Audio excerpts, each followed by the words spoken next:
দেশে জ্বালানি খাতে সূচিত হলো নতুন এক অধ্যায়। পারমাণবিক বিদ্যুৎ উৎপাদন কেন্দ্রের যুগে প্রবেশ করেছে বাংলাদেশ।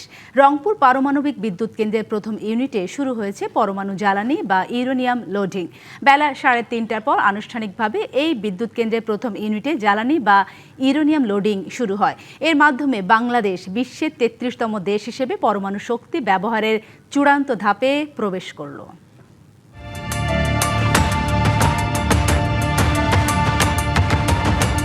মাথা উঁচু করে দাঁড়ানোর পর এখন চূড়ান্ত উৎপাদনের পথে এগিয়ে যাচ্ছে পাবনার রূপপুর পারমাণবিক বিদ্যুৎ কেন্দ্র।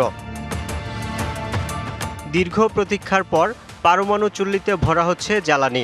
আন্তর্জাতিক পরমাণু শক্তি সংস্থা IAEA এর কঠোর পর্যবেক্ষণ এবং রুশ বিশেষজ্ঞদের তত্ত্বাবধানে অত্যন্ত সতর্কতার সাথে চলছে এই প্রক্রিয়া।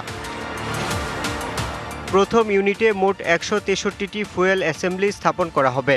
এই প্রক্রিয়া শেষ হতে কয়েক সপ্তাহ সময় লাগতে পারে। জ্বালানি লোড সম্পন্ন হওয়ার পর শুরু হবে বিভিন্ন পর্যায়ে কারিগরি পরীক্ষা নিরীক্ষা। মঙ্গলবার বিকেলে আনুষ্ঠানিকভাবে এই বিদ্যুৎ কেন্দ্রের প্রথম ইউনিটে জ্বালানি বা ইউরেনিয়াম লোডিং শুরু হয়। যদিও পাবলিকলি অ্যাভেলেবল ইনফরমেশন নেই, কিন্তু ধারণা করা হচ্ছে এটার খরচ আমাদের যে এখন গ্রিডের গড় বিদ্যুৎ উৎপাদন খরচ আছে তার চেয়ে বেশ কম হবে, এবং সেটা যদি আপনার 10 টাকার নিচে রাখা যায় তাহলে এটা আমাদের জন্য যথেষ্ট গুরুত্বপূর্ণ ভূমিকা রাখবে। বিশেষ করে বিপিডিবির যে গড় উৎপাদন খরচ বেড়ে যাচ্ছে সেটাকে লাগাম টানা যাবে।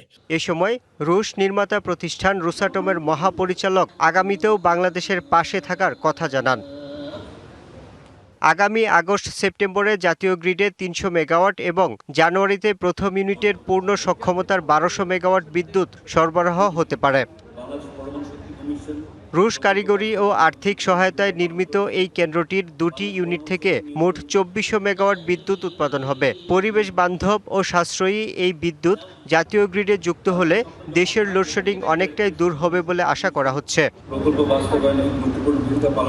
Yusuf Rana, DBC news, Dhaka.